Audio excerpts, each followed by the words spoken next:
So in this Threads tutorial video, I'm going to be showing you guys how to copy the link of a post on Threads. So once you have Threads open up on your device, select whatever thread you want to copy the link of. So I'm just going to go to the Explore page and press on the Discovery. So I press on the magnifying glass at the bottom left.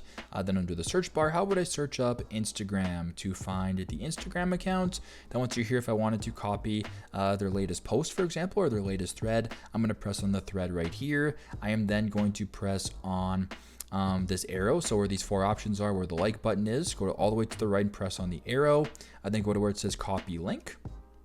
And there you go, you have now copied the link to your clipboard, and that's how you guys can copy the link of a post on Threads. I hope this video helped.